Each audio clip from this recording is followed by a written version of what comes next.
All right, welcome to week 8. This is module number 4, your guide to supercharged intentions and knowing what you really want.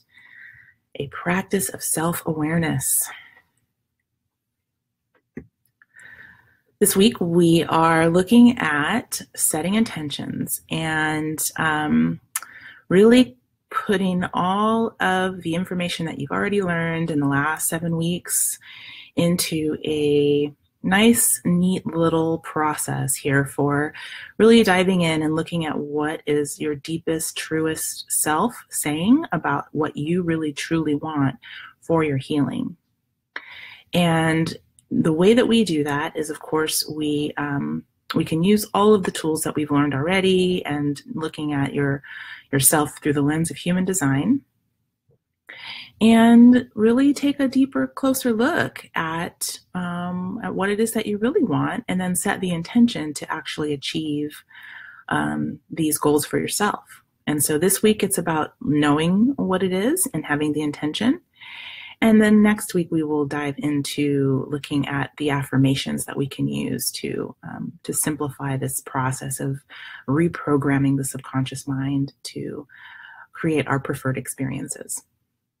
So why are we setting intentions? Again, it's, so many of us are not really tuned into what we want. We think about what our families want and need, our spouses, our kids, our bosses, employees, and those wants and needs tend to become our own in our conscious mind. But subconsciously, we may deeply want or even need something else. If there's a difference in the energy here, it's possible to manifest our true desires. It's impossible to manifest our true desires because we're literally sending out mixed signals. Getting clear is a process all its own. And by the end of 30 days, you may find your intentions have totally changed just through this process of examining what they really are. Okay? So how do we get to a place where we can know what is our deepest intention? Well, of course, we need to break through the noise and all the other wants and desires and other people's ideas and conditioning and all of that stuff, and just get to alpha. Get to that place where you are tuned in to yourself. And of course, we've already talked about developing a meditation, contemplation, and mindfulness practice. We did that in week 3. And so this is a key component to your healing. It's proven that mindfulness promotes a relaxed state and nurtures the nervous system and enhances the immune system, along with a lot of other things. Of course, giving you more depth of awareness and really tuning into who you are. And once you can get to this state at will, you can easily drop into theta, which is another level deeper, where you can ask questions to your healer and you can actually get answers that are aligned with your highest and best good. And as you embark on this journey of self-awareness, self-love, and self-healing, it's important to become clear about what you really want to create your preferred experiences and why you want this. So the intention is both a what and a why. You can ask yourself, your healer, questions that can help you get clear. So of course, when we talk about our healer, we're talking about ourself, our higher self, that part of us that's connected to all knowing, that the source of everything, to our creator. And so you can sit down in quiet reflection with your journal and ask the following questions. Question number 1 is, what really needs to be healed? Is it true that you just need to heal your physical pain or your relationship with food or your need for more and better relationships? Or is there something deeper, something at the core of your being that can be healed and create a major lasting transformation? Now, sometimes we're holding on to so much pain and so many things from our past that are manifesting in our physical discomforts or the experiences that we're having that we don't prefer. But we don't realize we're not able to put 2 and 2 together and go, this has an actual different root cause. And so we can ask that question and discover what the truth is. What issues are underlying the presenting problem? So this is very similar. So it's, asking your higher mind, asking your healer, Is there a subconscious program running in the background of my life? Do I have a limiting belief or negative self-talk that's hard to see and have awareness of? I know that for myself, limiting beliefs, negative self-talk are sometimes things that I've come to believe to be true. And so when I really think that that negativity is really true, it's hard to see past it, because of course, in the moment, the ego says this is true for me. And so being able to step back from that and really look at it and go, is that really true? Sometimes the answer is no, it's not. And so if it's not, then what is the truth? What's under there? So this process can help you to get clear on that. What energies, guides, activities, or other professionals can provide healing? Is there something else you can be doing, some new awareness you need that will help you have clarity? So we know that sometimes doing yoga or, actually going to meditation workshops or classes or seeing a massage therapist or some other type of work that can really help to move the energy in your body and help you to make shifts in your vibration. Sometimes these things can be very beneficial, but we hear, I think, ourselves saying, go do this or go do that, but the activity doesn't manifest because there's something that's, we're not really paying that close of attention.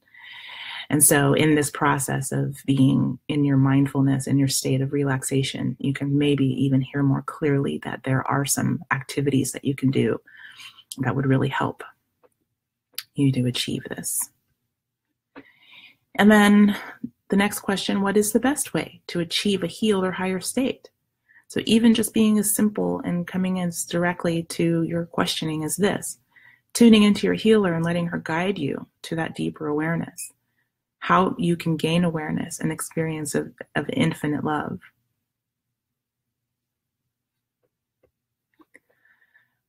And then what am I missing? What is this showing up to tell me? This is a question that I ask myself a lot when I'm faced with experiences that don't really match my preferred experience. Well, I know that everything is always showing up to tell me something. And so a lot of times that information is hidden from us because of, various reasons. So asking the question, what am I missing? And what is this showing up to tell me? Can be good ways to break through that and get that clarity. And then what is my deepest desire to be the result of my healing? Phrasing the question in different ways, it's the same question, but what is my deepest desire? Why am I on this healing journey? What is the result that I'm after? And you can ask these questions in that state and maybe find answers that you didn't have awareness of before. So then once you've set your intention to have clarity and receive answers, maybe a lot of different information will start to come up. Maybe, things that, of course, you didn't have awareness of before will start to bubble up to the surface, or memories that, don't seem really relevant to the questions that you're asking, but they're coming up to show you something. They're coming up for a reason. So don't discount or disregard anything that comes up as an answer. If it seems odd or counterintuitive, make a note of it in your journal for later reflection, either on your own or in a session with me. Along with asking questions, setting intentions can also help with shifting to a more certain state of being. When you begin to see the power of your positive intention through synchronicities, manifestations, and expanded self-awareness, you'll become certain with what you feel in any given moment. So it's really important, again, to make a commitment to do this every day. And so there are ways to remember to set your intention every day. I had to do this when I first started doing this. It wasn't something that just came easily or naturally for me. So creating a reminder on my phone every day was really helpful. So I put the alarm on my phone with a note, actually wrote the intention of the day and set that as a timer to go off so that I would read it when I woke up first thing in the morning. You can put a note on your calendar or a task list You can leave a sticky note on the mirror in the bathroom or on your computer screen, or just leave a note on the refrigerator door. But whatever you come up with to remind yourself is going to really help you on this process, because the consistency is very important. And so you're going to write out your intention. Now that you've asked the questions and you've taken the time to dig a little bit deeper into what it is that you really want, you can write out the intention, and it's going to be a what and a why. So what is the intention? Well, here's an example. My intention for healing my body is that I may have more energy and vitality, that my body be pain-free, and that I regain a healthy digestive system. The why: this is my intention because I'm ready to live a vibrant lifestyle. I'm ready to be a more effective healer and enjoy myself while I travel, and to eat and enjoy foods without any limitations. You can set an intention for any area of life or for all of them. You can use positive, life-affirming words in present tense. Find a way to phrase your intentions without the use of words like not or contractions like don't. Here's an example. You can say, like, maybe you're aware that anger is an issue for you. So you can say, may I not allow people to make me angry? Or a more powerful way to say this would be, may I find the value in all of my emotions and govern myself with grace and love for myself and others. And remember, intention setting is not goal setting. So we're not looking for how, we're just looking at what it is that we want. It's simply a process for going deeper into your own truth, discovering what you really want, and creating a vibration that will allow you to attract preferred experiences deliberately.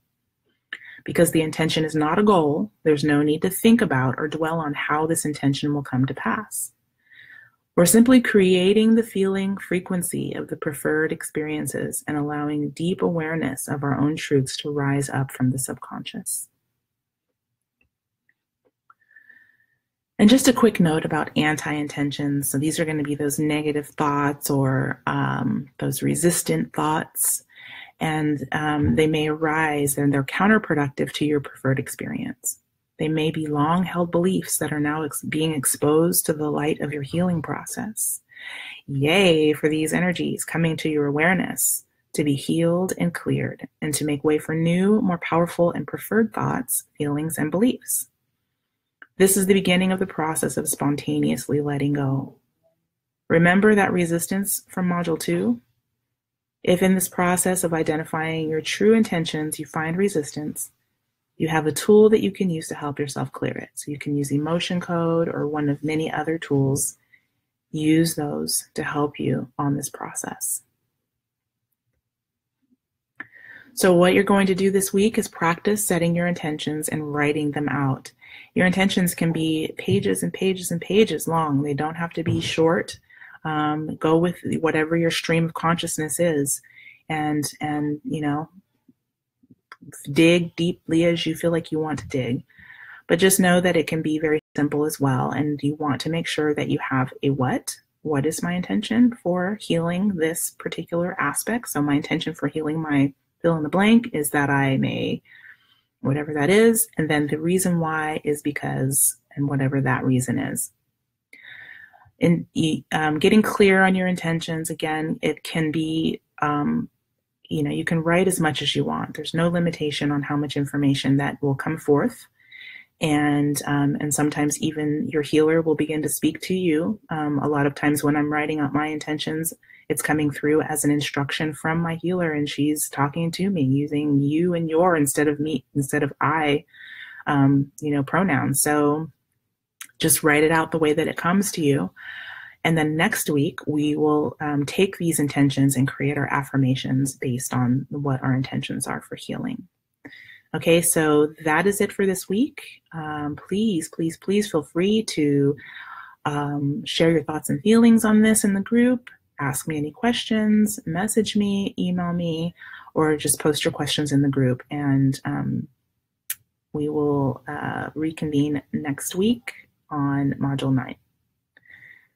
Have a great day, everybody, and many blessings to you.